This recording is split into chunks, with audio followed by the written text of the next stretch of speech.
নয় প্রকার ব্যক্তি রোজা না রাখলেও আল্লাহ পাক তাদেরকে গুনাহ দিবেন না, এরা রোজা ভাঙতে পারবে, এদের কোনো সমস্যা হবে না। আল্লাহ পাক তাদেরকে ছাড় দিয়েছেন নয় প্রকার ব্যক্তি। এক নম্বরে আল্লাহ রাসূল সাল্লাল্লাহু আলাইহি ওয়াসাল্লাম বলছেন, যারা অপ্রাপ্ত বয়স্ক শিশু এদের রোজা এদের উপরে ফরজ নয়, এরা রোজা না রাখলেও এদের কোনো গুনাহ হবে না। কিন্তু আমাদের সমাজে অনেক ছোট বাচ্চারা রোজা থাকতে চায়, যারা 7-8 বছর বয়স হয়ে গেছে, কিন্তু আমাদের মা বাবারা তাদেরকে রাখতে দেয় না।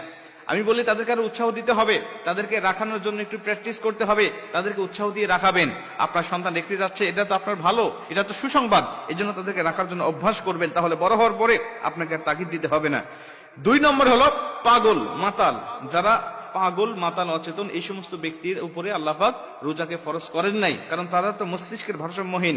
এদের উপরে আল্লাহ পাক রুফিয়াল কলামু আন সালাসা, বিশ্বনবী বলে দিয়েছেন যে 3 ব্যক্তির উপরে কলম উঠিয়ে নেওয়া হয়েছে। তার মধ্যে 1 নম্বর হলো যারা পাগল, যাদের মস্তিষ্কের ভারসাম্যহীন, তারা কিছু বোঝে না, এদের উপরে কোনো কলম চলে না, এদের উপর থেকে কলমটা তুলিয়ে নেওয়া হয়েছে।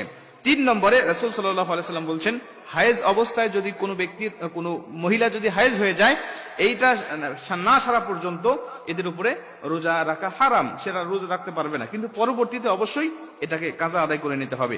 4 নম্বরে নেফাস, যদি কোনো মা সন্তান প্রসব করার পরে যে ব্লিডিংটা হয় 40 দিন পর্যন্ত নেফাস অবস্থায় থাকে, এই অবস্থায়ও তাকে রোজা রাখা যাবে না, তবে পরবর্তীতে করে দিতে হবে।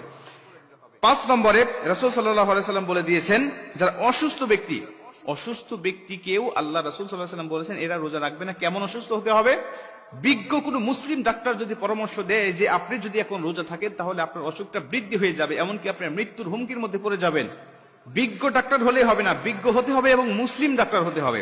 এই বিজ্ঞ মুসলিম ডাক্তার যদি পরামর্শ দেয় যে না আপনি এখন রোজা রাখবেন না, আপনি সুস্থ হওয়ার পরে রোজা রাখবেন, তাহলে রমজান মাসে ওই অসুস্থ ব্যক্তি রোজা ভাঙতে পারবে।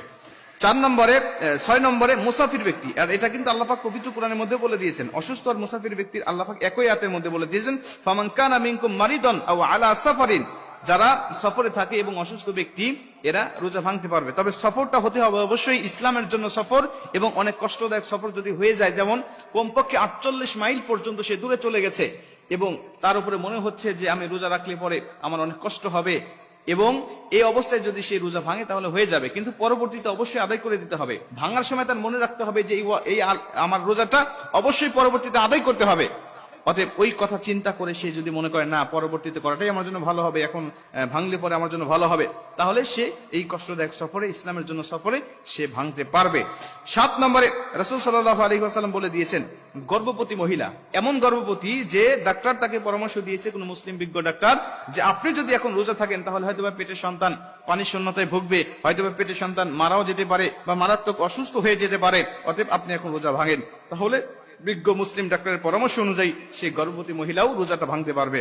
8 নম্বরে আল্লাহ রাসূল সাল্লাল্লাহু আলাইহি ওয়াসাল্লাম বলে দিয়েছেন, অনেক বৃদ্ধ মানুষ একেবারে বৃদ্ধ হয়ে গিয়েছে, দুর্বল হয়ে পড়েছে, জয়ীফ হয়ে গিয়েছে, সে এখন তার কোনো শক্তি নাই, সে রোজা রাখবে কেমন করে, এরকম কোনো শক্তি নাই, তবে সে যদি সুস্থ হয়ে যায় বা এক পর্যায়ে শক্তিশালী হয়ে যায় তাহলে রোজা রাখতে হবে।